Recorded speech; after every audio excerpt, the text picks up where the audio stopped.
For the ones who get it done, the most important part is the one you need now. And the best partner is the one who can deliver. That's why millions of maintenance and repair pros trust Grainger, because we have professional-grade supplies for every industry, even hard-to-find products. And we have same-day pickup and next-day delivery on most orders. But most importantly, we have an unwavering commitment to help keep you up and running. Call, click Grainger.com, or just stop by. Grainger, for the ones who get it done.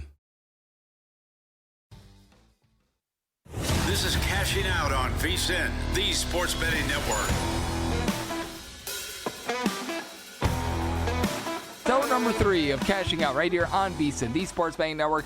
We've got ourselves a tremendous hour coming up as in 15 minutes, Wes Reynolds, who has been the master on the links here. He is going to be joining me. We're going to be talking a little bit about what we're getting in golf this week. And he's a man that is from the great state of Indiana. And as we know, the Indiana Pacers, man, what a dramatic comeback of what they were able to do here tonight. And you just go back through what they've been able to do here in the postseason in general. I still go back to game 2, the way that they were able to overcome that 7-point deficit. That was relatively insane. What they did here tonight is obviously far greater. I don't know how you want to slice it, but they were down 17 points with 6 minutes and change remaining. Personally, I think it's more dramatic when you say 14 points and about 2:40 remaining, but they find a way to be able to get the job done once again. We need to talk with him about that. What does he think about the Pacers and their chances to be able to win this Eastern Conference final and perhaps be able to get to the NBA final for the first time in a very, very long time? And then we've got some baseball to be able to decipher as well. We've got 9 games on the card in total, so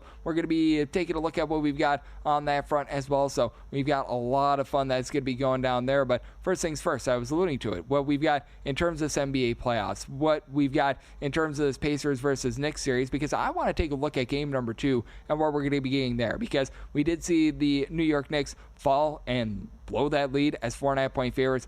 Now they're going to be 5.5-point favorites, and this is really where the psychology and the mindset of sports betting comes in, because for the Indiana Pacers, way that they were able to get the job done in game number 1, Aaron Nesmith became Steph Curry 2.0. Like, he became an advanced form of Steph Curry, as a matter of fact. 8 of 9 from three-point range, and for the Indiana Pacers, they find a way to be able to come back because they had that obviously just dramatic shot from Tyrese Halliburton. If you have yet to see the replay, the ball hits the back iron, it bounces up probably about 700 feet in the air, and just so happens to fall into the basket. Like, you can't try. If you tried to do that shot 100 times over, even someone as good as Tyrese Halliburton, he wouldn't be able to do that if he tried. Like, that's how crazy the shot that was. Like, we've seen a few dramatic bounces in the past, and his foot was on the line, so a lot of people are trying to reminisce about Kevin Durant. I just think a little bit more about the Kawhi Leonard shot, where it was like bounce, bounce, bounce, bounce, bounce, and then it went in. Like, this one was less likely to go in than that shot, so that was interesting to say the least. But now, despite the fact that the New York Knicks, I'm not overstating it when I say it, their soul was crushed. Like, they lost that game, and they lost that game in very, very rough fashion. They go from being 4.5-point favorites to now being 5.5-point favorites, with that total trending upward. It's now a 227. That is up about 6 points from what we saw in game number 1. Depending upon what your closing line was, 221, 221.5. And I do think that it's rightful that you restore this number just a little bit more. Personally, I thought that you had a little bit of a chance at the under in game, but I think now you might have a little bit more value in terms of that under. But again, as I'm going to be saying all throughout the playoffs here, I'm looking at this thing in game, especially with the way that both of these teams have been able to come back. The Pacers, they've had their very dramatic comebacks here all throughout the postseason. And the Pacers have been a little bit later on in games, because I alluded to that game 2 of the Eastern Conference, shall we say, a quarter or semifinal. They were able to come back from down 7 points with a minute remaining to be able to win that game in overtime for the New York Knicks. They had 2 20-plus point leads that they were able to erase of the Boston Celtics in the previous series as well. So they had to get it going a little bit earlier to be able to get the job done in those 2 games. So I think that that's a little bit of an interesting dynamic with this one. And taking a look at what we've got in terms of the actual matchup itself, I feel like the New York Knicks actually played a relatively good first 3.5 quarters in this one. I mean, in order to be able to blow that sort of lead, you have to be able to get that sort of lead, and they were able to go out and do so. Karl-Anthony Towns, I think, is probably going to be a little bit of a rough matchup moving forward for the Indiana Pacers. He had himself north of 35 points in this game, and Jalen Brunson was able to do a nice job as well, but So I just take a look at this overall series, and I think that I want to see just how the New York Knicks come out in the first few minutes. That's going to be very telling as to what you're going to be able to get for the game. Are these guys feeling sorry for themselves? Are they feeling deflated? Or are they going to say, hey, you know what? It's now us against the world. Now all everyone is talking about is the Indiana Pacers. Let's shut them up. We've got our guy Timothy Chalamet, who's going to be rooting us on. Hopefully everyone else in terms of these stars that came out like CeCe Sabathia and company, they're going to be supporting us once again in game number 2. Let's prove them right. Let's give them something to cheer about. So I think that that's an interesting dynamic with this one, and I know that it was talked about quite a bit in terms of the post game as well. As I mean, that's one where if there's a conversation that you would love to be a fly on the room for, or the fly on the wall, however you want to say it, because there's something involving a fly and there's something involving a room. So we're going to go with that. I'm not necessarily the Mona Lisa Vito of being able to come up with those catchphrases, but that said, I would love to know what they were discussing about after the game with blowing that sort of lead. I know that Josh Hart, he was talking about the Knicks' fourth quarter collapse. He had some very candid thoughts. Let's see where his mindset is and what he had to say after the game. What turned? We didn't close the game out. I feel like our intensity dropped. We started playing slower, playing more into their hands. So, we let that one slip, and now we just got to make sure tomorrow we go in, we watch tape, we see where we could have been better, and we're right back Friday.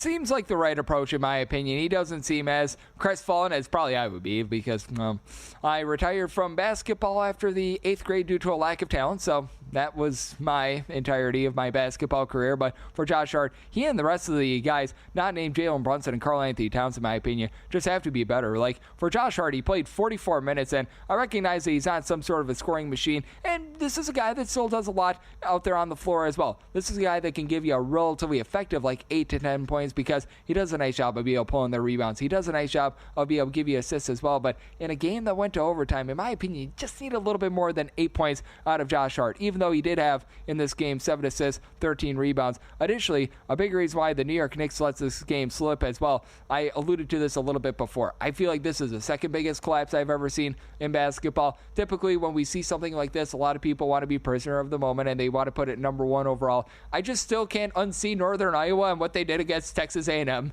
in the NCAA tournament. I think that was 2016. They were up 13 points with 49 seconds remaining. They blew the lead and they lost the game. And you can say what you will about the NBA versus college, what have you, but when you blow a 13-point lead with 49 seconds remaining, even this 14-point lead with 2:30 remaining, that's still wild and crazy. So I still have to put that one with very high regard, but I think that's a case where beauty is in the eye of the beholder, or shall we say in this case, lack of beauty is in the eye of the beholder. But certainly think that was very interesting. But I do think that for the New York Knicks, you just need to get a little bit more out of some of these other ancillary guys, because even the guys off the bench, like Mitchell Robinson, he did give you 8 boards, but you just need a little bit more scoring. Take the edge off of Karl Anthony Towns, take the edge off of Jalen Brunson, and I think that could be a good place to look if you're looking at some props. I do think that we're going to see some of these star players just have a little bit of a rougher go of it here in game number 2. I always like to be able to buy in on some of these guys just not being able to duplicate what they did in game number 1, and then some of these guys that maybe they were a little bit more slow going out of the gates, they get a little bit more feature, because the defensive approach for the Indiana Pacers, I'm sure, is going to be to take away Karl Anthony Towns, try to be able to bottle up Jalen Brunson. Once again, something that's very much more easily said than done, but I think that could allow for some more open looks for some of the guys coming off the bench. And something else that is very easy to do is to be able to get a boost over at Edge Boost. Edge Boost is making sure that bettors are able to access their funds whenever they need to, 24/7, 365 on leap year, 366 days out of the year, because this is an account that is set up for bettors and being able to make sure that their gambling transactions are always approved. You've got no usage fees. You get cashback rewards as you utilize it. And when you utilize the promo code of CASH, CASH, when you go to edgeboost.bet, you get a $1 for $1 match on your first $25 deposit. That's over at edgeboost.bet, promo code CASH. As this is Cashing Out with myself, Greg Eaps Peterson, right here on VSiN, the Sports Betting Network. And what we saw in the NBA was not the lone collapse in terms of playoff action as well. We saw a massive collapse out there in the NHL as well. With the Dallas Stars, they were up they were down, I should say, by a count of 3-1 to the Edmonton Oilers. Third period of that game, and for the Edmonton Oilers, they give up a 5 spot in the third period. They lose by a count of 6-3, and we were talking about this with Dennis Bernstein in hour number 1. He does great work over at the fourth period, and he's just talking about with the playoffs in the NHL. You've got 4 remaining goalies. 3 have won a Stanley Cup. The one that is not Mr. Stuart Skinner, and I think that could be very costly for the Oilers. I know that their original goalkeeper, he's right now a little bit banged up, might be good to go in game number 3, game number 4, and that does need to be of consideration for the Edmonton Oilers. And personally, I'm not necessarily the biggest NHL handicapper. I'm not going to lie to you here, but that's something that I think is very much worth taking note of when you get into game number 2, because right now we're seeing that total of 6.5 where the under juice was between about -120, -125 in this game here tonight for Wednesday. Friday's game, it's right now more in that neighborhood about -115 or so. I think that needs to be very much of consideration. What are you going to be able to get out of Stuart Skinner moving forward? Because he actually looked really good in that Vegas Golden Knights series here in game number 1. Shaky, to say the least, and I think that this is a side note that you need to take into account as well. For as good as the Dallas Stars have been in the postseason over the last few years, they actually snapped here tonight a 9-game losing streak in game number 1. Like, they had been absolutely terrible in game number 1. Somehow, some way, they always close out in game number 7 whenever they get to a game number 7. But this is a very good start for them. And what you're seeing in terms of that game number 2 line for Friday for the Dallas Stars, pretty much the same as what we got in game number 1. In game number 1, they were about a -125 to a -135 favorite on the money line. Right now, this is between -125 to a -130. You're not going to see dramatic shifts in terms of the money line, in terms of the NHL playoffs, unless if you see some like dramatic injury or something very, very, shall we say, brash happens in terms of these series. But I think that's going to be interesting to gauge. And if you're looking at the Thursday game between the Panthers and the Carolina Hurricanes right now -125 to -130 favorites. You've got a Carolina Panthers team that has some of the biggest home and road splits in all of hockey, and for this Carolina Panthers team, very much must win. If they don't win this game, I think that's pretty much sayonara for them. But it is hello for us with Wes Reynolds. He does such tremendous work on the golf front. He does a little bit of everything here at VSiN, and he's joining me next right here on Cashing Out on VSiN, the Sports Betting Network.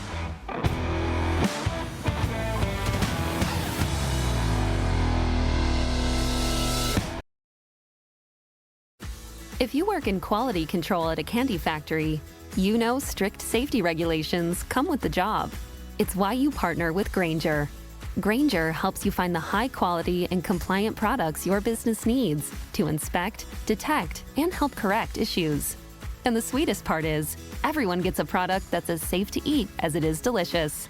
Call 1-800-GRAINGER, click Grainger.com, or just stop by. Grainger, for the ones who get it done.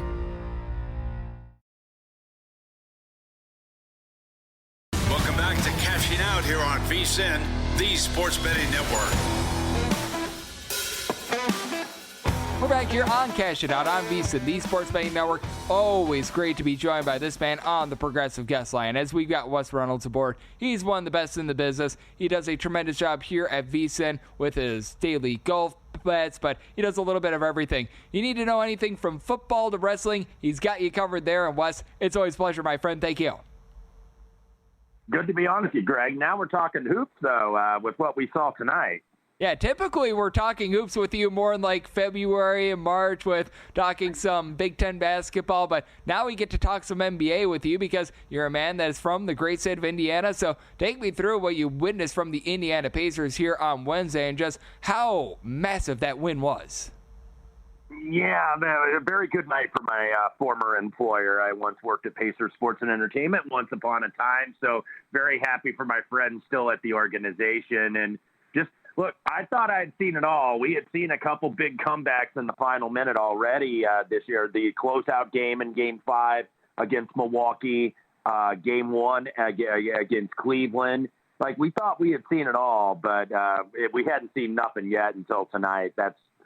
This rivals, I think, the famous 8 points, 9 seconds from 1995, from 30 years ago with Reggie Miller scoring those against the Knicks to beat them. But they didn't win that series, though. That is one little forgotten fact. So hopefully history doesn't repeat itself for the Pacers having a position on them for the series. But didn't think that this was possible to be down 14 with under 3 minutes to go and then score 23 points in the final 3:14 of regulation, and then have to come down from the high of thinking that you won it in regulation, but Tyrese's foot was on the line, and then he did the choke. It's like, oh, man, we're tempting fate here. But they were fortunate to get by in overtime. But never say die. And you saw, I think, with the Knicks, they got tight late, and they're just not very deep, and that's going to be a problem for them, I think, throughout the series. Not that they're going away. They're certainly going to punch back at some point, but when you're playing essentially 7 guys, and if one of them gets in foul trouble or if one of them gets hurt, they're stuck, and the Pacers can go 10, 11 deep. And you saw key moments from the guys off the bench tonight. Toppin was huge. Shepherd was huge defensively, and he didn't even score. But the stars of stars, Halliburton, and then, of course, Aaron Nesmith is who led him to victory. So 1-0 for the Pacers. Thought they were going to be down 1-love, but not to be. Yep, absolutely. And I was talking about this a little bit more as well. And in terms of being able to gauge the series, how much, if you're betting on this, would you rather be just taking a look at in-game numbers rather than betting before the game? Because you mentioned the Indiana Pacers, the way that they've been able to come back. I've been talking about this quite a bit. The New York Knicks, the fact that they had 20-plus point comebacks against the Boston Celtics twice in that previous series as well. And I think that this is just a great series for bet the team that's down double figures on the spread and see what happens. No, I don't think that you're wrong there necessarily, Greg. And I think early in the series, when you get into the playoffs, it is a little bit difficult. You kind of got to see at least a game, maybe even 2 games, especially like if you're betting prop markets. It is tough to anticipate what's going to happen. Like, look, last night with the Minnesota Timberwolves, they shoot 15 of 51 from the 3. That game is like tied halfway through the third quarter. It's like, okay, this is going to go to the wire. And they couldn't buy a bucket, and Oklahoma City put them away. So, yeah, I think, in-game is certainly a way to approach this. We've already seen the total with how high the scoring was, even though it did slow down in the second half, and then it got chaotic in the final few minutes. We've already seen that bump up to 227. Knicks, you're paying the tax now at 5.5, thinking, okay, this is going to be the zigzag theory, because the zigzag has really worked, I think, all play, for the most part, but it gets priced in. So that's why you're seeing 5.5 or 6 when it was 4.5 tonight. Like, hey, they got to get this one. So I would be looking maybe if you want to play the Knicks, if you have a position, especially on the Pacers too, where they were getting plus 140 in the series, and now you can get as high as plus 160, I think, in town at the Win on the Strip here in Vegas. So there's ways you can play that where you can at least earn a little bit and lock in a little bit of profit and then go from there. Absolutely. As we do have Wes Reynolds, he does such an amazing job here at the network right here on Cashing Out on VSiN, the Sports Betting Network. And Wes, I'm sure that there are many, many people that are on the edge of their seats for this one because you've been so good on the golf front this season. Let's take a look at the Charles Schwab Challenge. You've got a very interesting card here, as I know you're taking a look at a lot of long shots. You're not taking a look at a lot of the guys that are sub 12, sub 15 to 1. You sprayed the card with a bunch of guys that are north of 30 to 1. Take me through how you were able to gauge this event and why you did go with so many long shots for this card.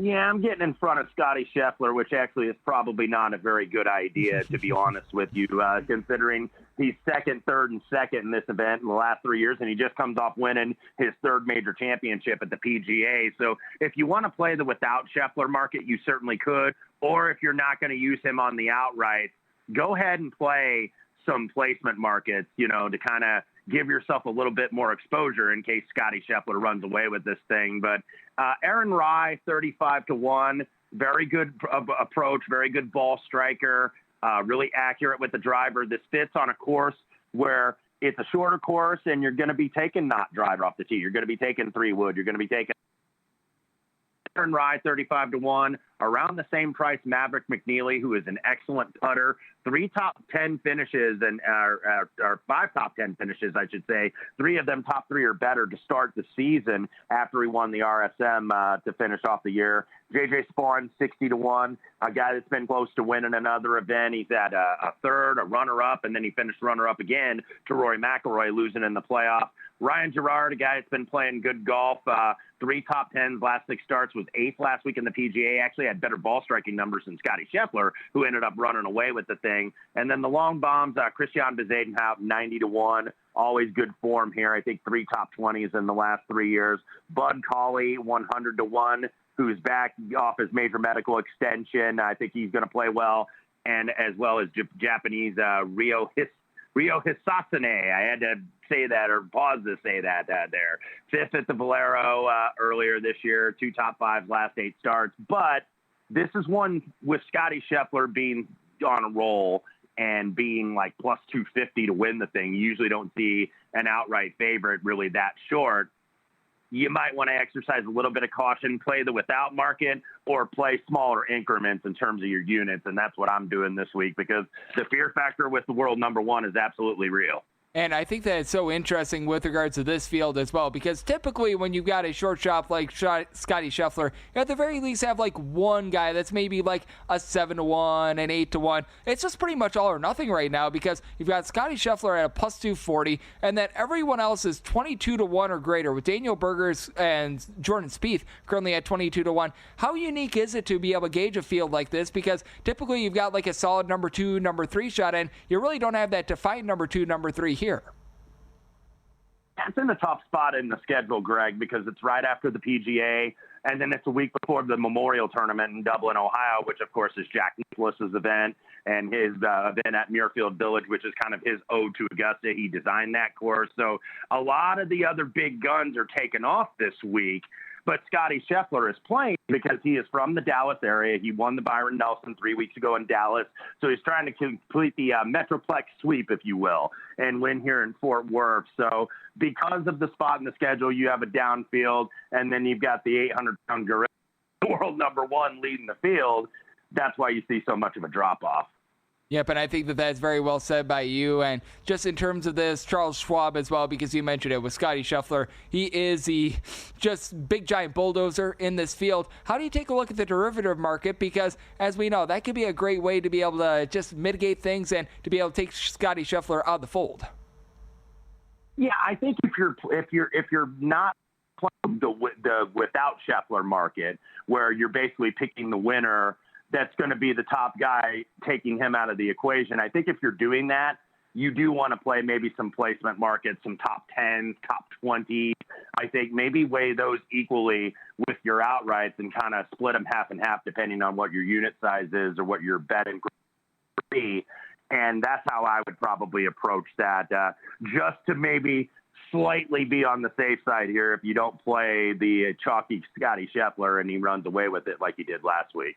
Yep, I think that that's very well said. And Wes, we've got about a minute remaining. Are you taking a look at anything with regards to the Thursday NHL or NBA playoff games? Yeah, the Wolves game 2 here against the Thunder. I'm going to play a couple props. I mentioned earlier how they're 15 of 51 from the 3. A couple that were very bad, it was especially Naz Reid and Alexander Walker. From the Reid perspective, Rudy Gobert, this is not going to be a great series for him because of the size that the Thunder have. So they need to spread him out and go with Reid, who is also a pretty good rebounder and good size. So I would take him over his threes, 1.5 made threes tomorrow, and 17.5 on the points, rebounds, and assists. He had the volume. He just did not shoot very well, but he rebounded very well. So I think he is going to rebound with a big game for the Wolves here in game 2. I absolutely love it. Wes, you do such great work here at the network on so many different fronts, and I know that this was a great night for you, so glad to be celebrating it with you. Thank you so much for joining me. Greg, thanks for having me, pal. Appreciate it. Always great to be able to get Wes aboard. Does such a great job on the golf front and so much more. And coming up next, how about if we take a look at some Thursday baseball right here on Cashing Out on VSiN, the Sports Betting Network.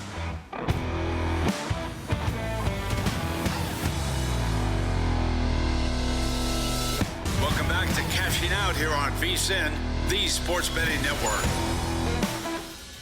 We're back here on Cashing Out on VSiN, the Sports Betting Network. Was great to be joined by our man Wes Reynolds, who does such tremendous work here at the network, taking a look at what we're all getting in the NBA playoffs. We got to reminisce about the Indiana Pacers and what they were able to do here on Wednesday as well. So it was great to be able to get him aboard. And oh, by the way, he has been a white hot on the golf front all season long. So big thanks to Wes for joining me in the last segment. Now let's take a look at what we're all getting on the baseball front, as we've got 9 games in total. And right now, in terms of one of these games, it is off the board in most spots. You've got 1 or 2 openers in terms of Brewers versus the Pittsburgh Pirates, and big reason why this game is presently off the board. The Brewers have yet to officially settle on who their starter is going to be. Now, I am someone from this great state of Wisconsin. I've got a lot of sources with the Milwaukee Brewers, so it's looking like Carlos Rodriguez is going to be getting the start, and he's going to be able to go for them. And right now, in terms of those initial openers that I am seeing out there, I'm seeing a total at one book at a 9.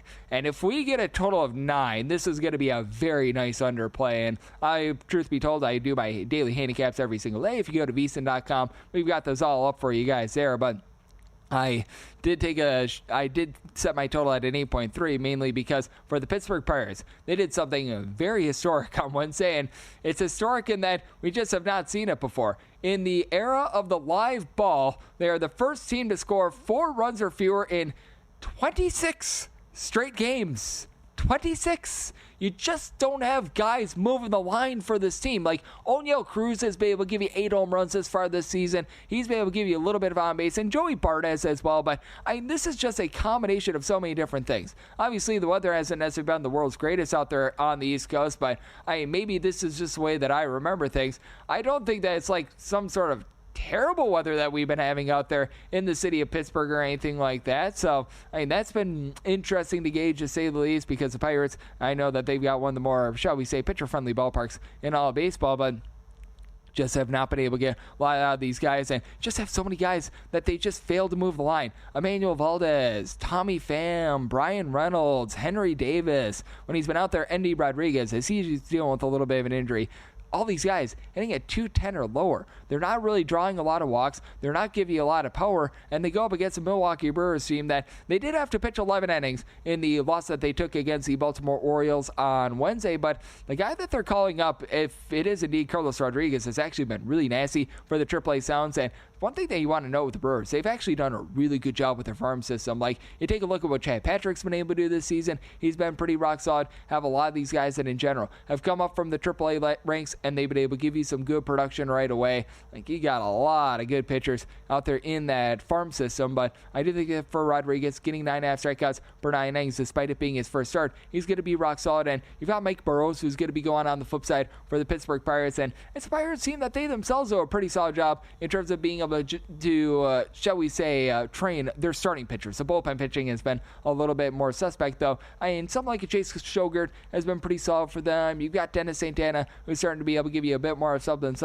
David Bednar has been, unfortunately, pooping the Bednar all season long, so that's been a little bit less than tremendous. But that said, when I take a look at this spot for the Pittsburgh Pirates, I had to set them as more of a plus 134, because with the Brewers, I do think that they're going to get to Burrows a little bit, who's been posting up north of 11 strikeouts per 9 innings, but he's also giving out 3.5, 4 walks per 9 innings. He's been able to keep the ball in the yard. And for the Brewers, they have their own power issues. Jackson Chourio, Christian Yelich, these 2 guys have given you 7 home runs this year, but Christian Yelich is just never going to be that MVP form of himself once again, because he's sitting right around about a 200. He's dealt with so many injuries throughout his career, but do have Rhys Hoskins, who's been able to give you north of a 370 on base. The power numbers are not there for Rhys Hoskins, but the on base numbers have been. Sal Frelick, Bryce Terang. These are 2 guys that are pretty solid at being able to steal some bags, are very good in terms of just being able to get on base in general. So I think that they're going to be able to do a pretty rock solid job here as well. So it's a very interesting circumstance with this game. Right now I'm seeing a lot of those initial openers, like I said, minus 120, minus 125.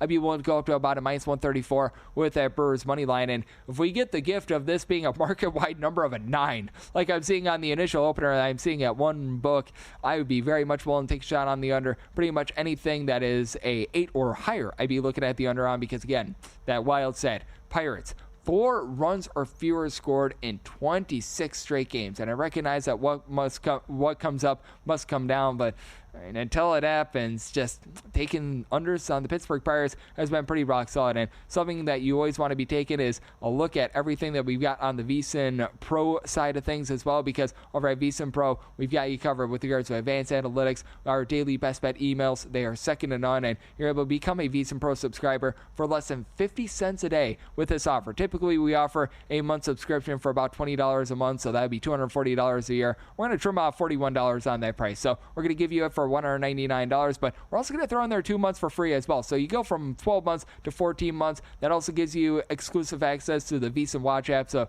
you're able to catch show replays, you're able to catch everything live that we do here at the network, get that big screen experience as well, and then you get our exclusive betting splits on top of that from DraftKings and Circa. Amazing deal. You go to VSiN.com/subscribe, type in that promo code of PRO, PRO. That gets you 2 months for free, and that saves you $41. So that's a pretty valuable 3-letter word right now. VSiN.com/subscribe, as it is cashing out with myself, Greg Hoops Peterson, right here on VSiN, the Sports Betting Network, and something I was alluding to a little bit before, and personally don't necessarily have a lot of action with regards to the NHL playoffs. I'm very much more of a baseball guy this time of season, but it's very interesting to see what we're going to be getting in terms of that game number 2 between the Florida Panthers and the Carolina Hurricanes. As the Hurricanes, I've mentioned this trend a little bit over the last few days. Now 0-13 in the Eastern Conference Finals since 2009. They won that Stanley Cup many, many years ago, and ever since then they have just not been able to bust through. This dates all the way back to many, many series ago. But right now they're a -125, -130 favorite.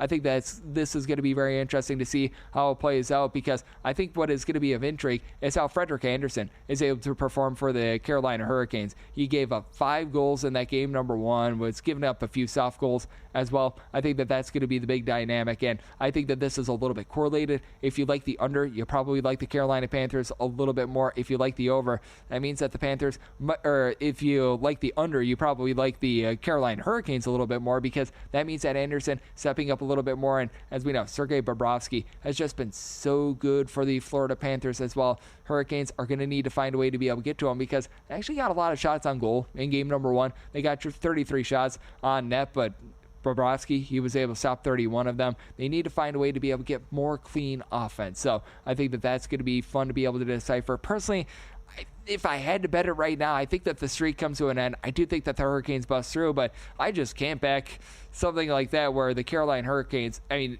it's been multiple different coaching regimes. It's been so many different players that have gone through that organization.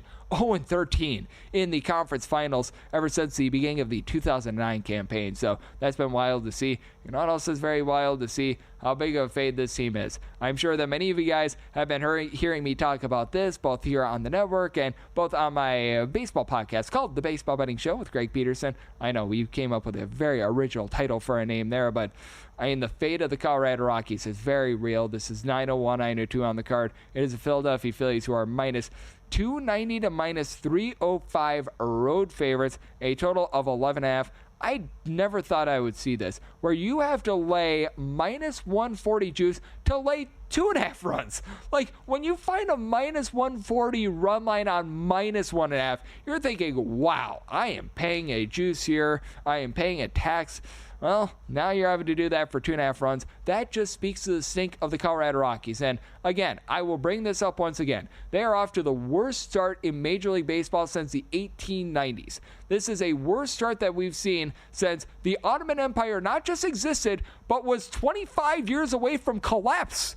That's how long it's been since we have seen a team start out with this sort of stinkitude that we have seen for the Colorado Rockies. You've got Germán Marquez, who's going to be on the bump for them. And the question becomes, how do you fade this Colorado Rockies team? Because now you are having to pay a massive tax, and honestly, the tax is probably worth it at this point. Because if you got plus $5 on every Colorado Rockies game right now, you're down units betting plus $5 on the money line for the Colorado Rockies in every single game. And the fact that they have only covered 5 games on the run line that they have not won outright, all but 5 of their losses have been by 1 run, that means that if you do this simple math here, that puts them at 13-36 on the run line. That means that if you're getting plus $3 on catching a 1.5 with the Rockies, you're merely breaking even.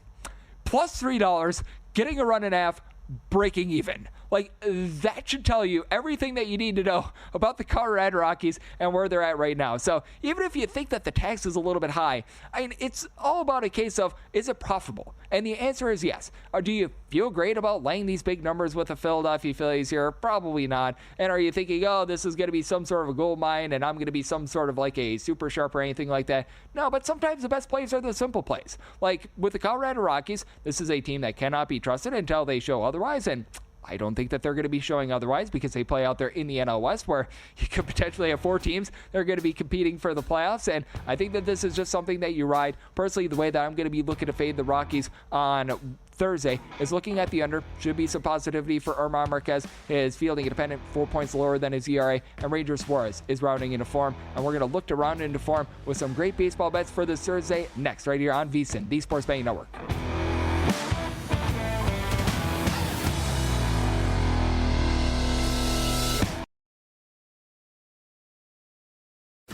If you work in quality control at a candy factory, you know strict safety regulations come with the job. It's why you partner with Grainger. Grainger helps you find the high quality and compliant products your business needs to inspect, detect, and help correct issues. And the sweetest part is, everyone gets a product that's as safe to eat as it is delicious. Call 1-800-GRAINGER, click Grainger.com, or just stop by. Grainger, for the ones who get it done. Welcome back to Cashing Out here on VSiN, the Sports Betting Network. It's the final segment of the night right here on Cashing Out on VSiN, the Sports Betting Network. If you're catching this show live, well, coming up next, you're going to get a replay of this fine program. Meanwhile, if you're getting the replay, well, coming up at 4 o'clock a.m. Pacific time, 7 o'clock a.m. Eastern, it is VSiN by the books, and this is going to be hilarious. You guys saw me a little bit earlier in the night on VSiN Prime Time, and now I'm doing this show, so that's back-to-back shows. Guess who the first guest is going to be on VSiN by the books? Myself. 4:15 a.m. Pacific time, 7 o'clock or 7:15 a.m. Eastern time. So you're able to set your watch to that. I will wear my third suit in 11 hours on that. I vow to give you that. I will get in my jog beforehand. So we're going to have some good, clean family fun. After that, you're going to be getting a numbers game with Gil Alexander, money moves. It's going to be a good time. And now it is my job to be able to get you guys there safely, have a little bit more money in pocket, and try to be able to find you guys some winners. And first things first, if you want to talk about winning, we are doing that here at VSiN with everyone behind the scenes doing such a great job. Jared, my producer, he always does a great job of keeping me in line, which is a very, very difficult task, but he does an amazing job. Johnny Campbell, he here in, I guess you call it the flesh, he always does a great job of making sure that things are all sorted out and things are always very much in line. And if you're listening on Sirius XM, if you're listening after the fact in podcast form, because every hour of every single show, that goes up on the VSiN Best Bets feed, I know that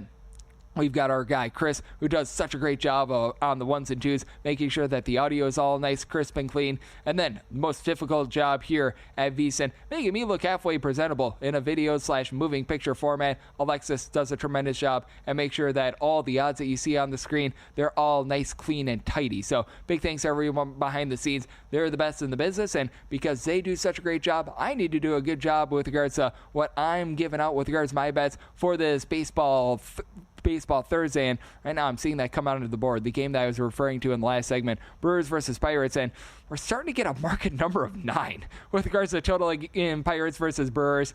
Yeah, again, the Pirates have scored 4 runs or fewer in 26 straight games, and the fact that this is a relatively tight line and you got a total of 9 shaded up to the over, yep, I'm going to be taking a look at the under. I recognize that you've got 2 guys making their first MLB start of the season. I'm going to be taking a look at that under, and we've got a whole bunch of other baseball plays for you guys, and they're all brought to you by G-Bank. Get the G-Bank signature card today because most credit cards, they treat sports book and gaming transactions as cash advances, and that costs you fees, up to 3 to 5% in those fees, even when you put your own money on the card. G-Bank treats these gaming transactions as purchases, so you save on those fees, and you're able to get a little bit of money back in pocket right there. But also with G-Bank, you're earning 1% cashback rewards on all eligible sportsbook and gaming transactions and 2% cashback rewards on eligible purchases. purchases. Apply now over at VSiN.com/GBank. That is VSIN.com/GBank. Now let's dive into this card that we got for this baseball Thursday, which, by the way, thank goodness gracious, we do have day games, and you always get that on Thursday. If we didn't, then we would really be having a tragedy, but earliest game is the Texas Rangers against the New York Yankees. Right now it's Carlos Rodon going for the Yankees and Nathan Eovaldi going for the Rangers. I just have a belief that the Rangers are going to start scoring a little bit more offense. Like they did get 10 hits in the game against the New York Yankees on Wednesday. They just weren't able to drive them in. They left the bases loaded. I think it was either in the 6th or the 7th inning. I'm going to be willing to take a shot on the over as for the New York Yankees. I don't know if they're going to get to Nathan Eovaldi or not. He has been rock solid for this Texas Rangers team this season. He's been able to do a nice job supplying a sub-2 ERA. I think that there might be a little bit of regression there, but I've always noticed this with Nathan Eovaldi. He's been really good towards the beginning part of the seasons, and he always seems to get injured towards the back half of the season, and then is August and September just has absolutely deplorable numbers. So I always like to back him early on in seasons, fade him late in seasons. Going to be probably doing so here if we can just get a little bit better on this summer, because right now we're mostly seeing a plus 135. I feel a little bit more comfortable if we could get this up to a plus 140, but still I do think that the Rangers get a little bit to Carlos Rodon, who's been giving up 1.2 home runs per 9 innings. Swing and miss stuff is back for him. He's been able to give you about 10 strikeouts per 9 innings, and as we know with the Yankees, this is a very fearsome lineup with Aaron Judge giving you 16 home runs, north of a 475 on base. But it's not just him. Trent Grisham has been able to give you a double-figure amount of homers. Cody Bellinger, after a rough start to the season, he's starting to pick it up. He's back to hitting north of 250. Austin Wells doesn't hit for a lot of average, but he's done a nice job of being able to just give you a little bit of power in general. So I do like that over. If we can see a little bit of line movement here, I'm going to be in on that Texas Rangers money line. This is just a number where I have no idea where they got this one from. You've got the Baltimore Orioles and the Boston Red Sox, and the Red Sox are about a minus 120 to a minus 125 favorite with a total between 8.5 and 9. It's Cade Povich against Lucas Giolito. The Baltimore Orioles are 16-32.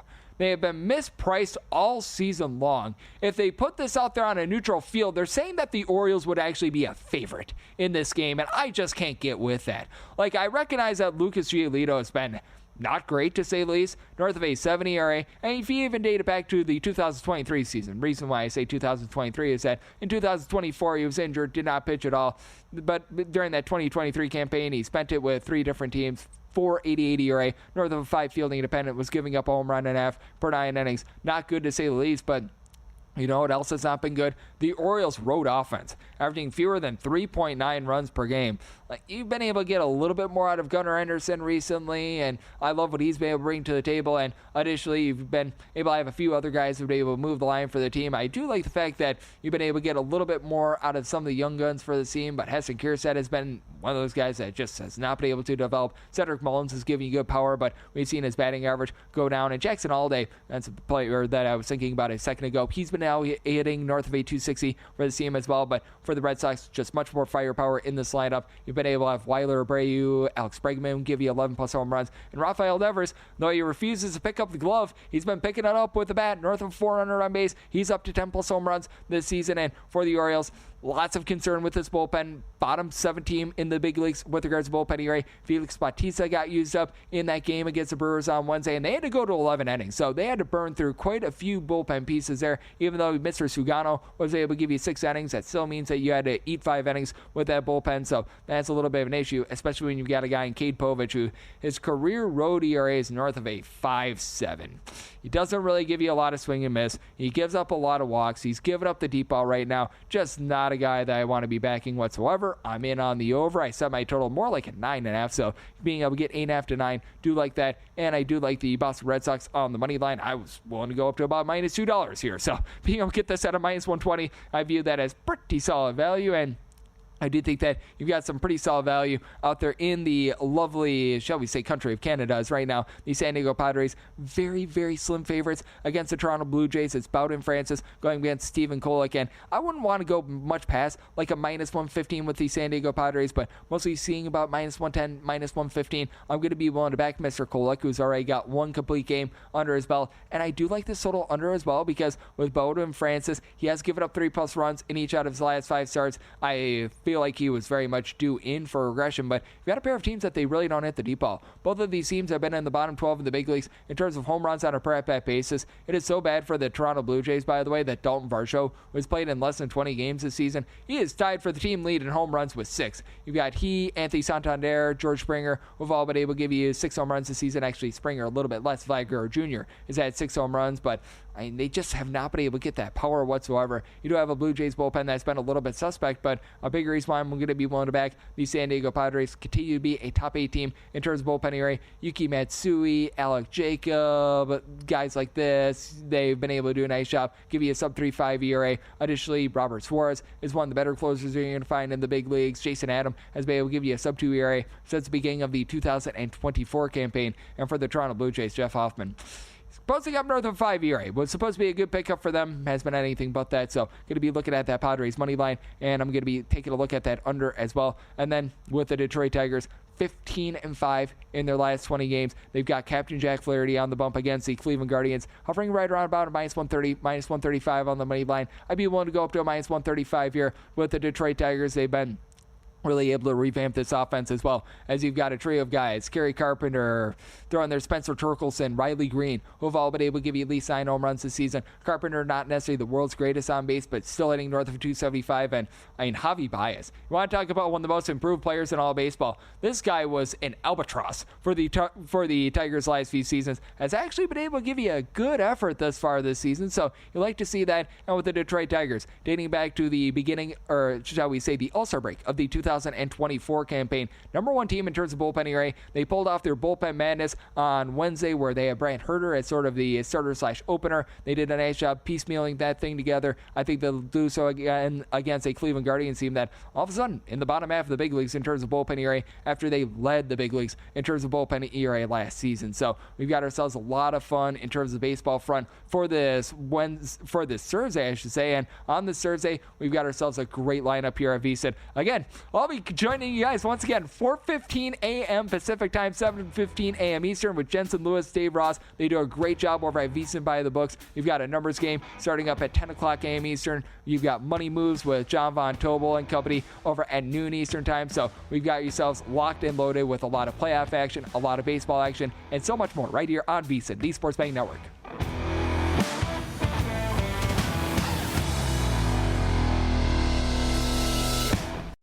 If you work in quality control at a candy factory, you know strict safety regulations come with the job.